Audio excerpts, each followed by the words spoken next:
بسم اللہ الرحمن الرحیم۔ فرماتے ہیں کہ میں مزدور لینے گیا، بغداد کے چوک میں مزدور بیٹھے ہوتے تھے، تو میری ان مزدوروں میں سے ایک نوجوان بچے پہ نظر پڑی۔ بڑا کمزور سا وجود تھا، لیکن چہرے پر عبادت کا نشان تھا، ماتھا بتاتا تھا کہ نماز کا بڑا خیال رکھتا ہے۔ میں اس کے قریب گیا، چہرے بھی بڑا کچھ بتاتے ہیں نا، چہروں میں بھی بڑی رانائی ہوتی ہے۔ فرماتے ہیں میں قریب گیا، میں نے اس کو کہا بیٹے مزدوری کرو گے؟ تو کہنے لگا مزدوروں میں بیٹھا ہوں تو ضرور مزدوری کے لیے ہی تو بیٹھا ہوں۔ تو میں نے کہا کہ چلو پھر۔ کہنے لگا نہیں میری کچھ شرطیں ہیں۔ میں نے کہا بتاؤ؟ کہنے لگا پہلی شرط یہ ہے کہ لوگ 4 دینار دیہاڑی لیتے ہیں، میں 3 دینار لوں گا۔ میں نے کہا یار بھائی تو بڑی بہترین ہے، باقی بھی اس طرح کی رکھ لے۔ اس نے کہا حضور دوسری شرط یہ ہے کہ میں آپ کی مکمل بات مانوں گا، لیکن جب اذان ہو جائے گی پھر آپ کی نہیں سنوں گا۔ تیسری بات اس نے یہ کی کہ حضور میں آپ کے گھر میں کام کروں گا پر آپ کے کسی سوال کا جواب نہیں دوں گا۔ کہتے میں نے کہا یار تو بڑا عجیب ہے، شرطیں تو مالکوں کی ہوتی ہیں۔ کہنے لگا جی بہرحال میں شرطیں لگا کے جاتا ہوں۔ فرماتے ہیں میں اسے گھر لے آیا، کام میں نے اس کو بتایا، تو جو کام مزدور سارے دن میں کرتا ہے نا اس نے 2 گھنٹے میں ہی کر دیا۔ ہمارے مزدور سگریٹ پینے میں بھی تو آدھا گھنٹہ لگاتے ہیں، وہ چائے پینے جائیں تو پونا گھنٹہ وہاں۔ ان کو بھی تو دیانتداری کرنی چاہیے کہ نہیں کرنی چاہیے؟ نے معاہدہ کیا ہے نا جی، تو پورا اترنا چاہیے نا۔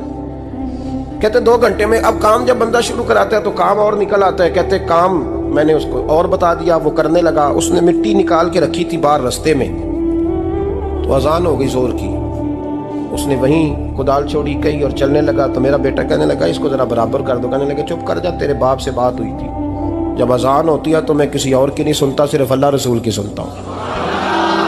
کہتے ہیں مسجد چلا گیا، نماز پڑھ کے آیا تو دوپہر کا وقت تھا۔ میری بیوی کہنے لگی اس کو کھانا کھا لے۔ کہتے ہم نے کہا کھانا کھا لو، تو کہنے لگا میں نے روزہ رکھا ہوا، رمضان بھی نہیں تھا، نفلی روزہ رکھا ہوا۔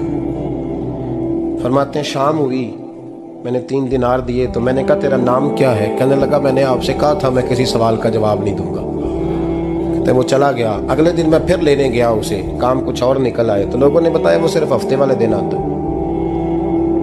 میں نے کہا کیوں؟ کہنے لگے جی وہ کہتا ہے میرا ہفتے کا خرچہ 3 دینار ہے، جب 3 دینار کما لیتا ہوں تو باقی سارا ٹائم اللہ رسول کی ذکر میں گزار دیا کرتا ہوں۔ فرماتے ہیں عجیب۔ اگلے ہفتے میں پھر لینے گیا، میں نے پورا ہفتہ انتظار کیا کہ کام اسی سے کرانا ہے۔ میں جب گیا تو میں نے کہا چلو، کہنے لگا میری شرطیں یاد ہے نا؟ اور میں نے کہا یاد ہے بھائی، ساتھ چل۔ فرماتے ہیں کام کرایا، 2-3 ہفتے وہ آتا رہا۔ ایک ہفتے میں گیا تو لوگوں نے کہا حضور آج نہیں آیا، کیوں؟ کہنے لگے بیمار ہو گئے۔ کہاں گھر ہے؟ کہنے لگے بغداد کے قبرستان کے پیچھے جو کچی آبادی ہے اس میں رہتا ہے۔ فرماتے میں گیا، دروازے پہ دستک دی تو کہنے لگا حضور آپ ہیں؟ دروازہ کھولا ہے، آ جائیے۔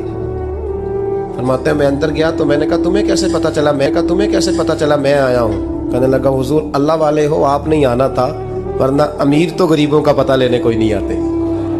کہتے میں قریب گیا تو کہنے لگا میں آپ کا انتظار کر رہا تھا، تیز بخار ہے، تپ رہا۔ جیب سے کچھ پیسے نکالے، کہنے لگا یہ پیسے رکھ لیں۔ ایک انگوٹھی نکالی،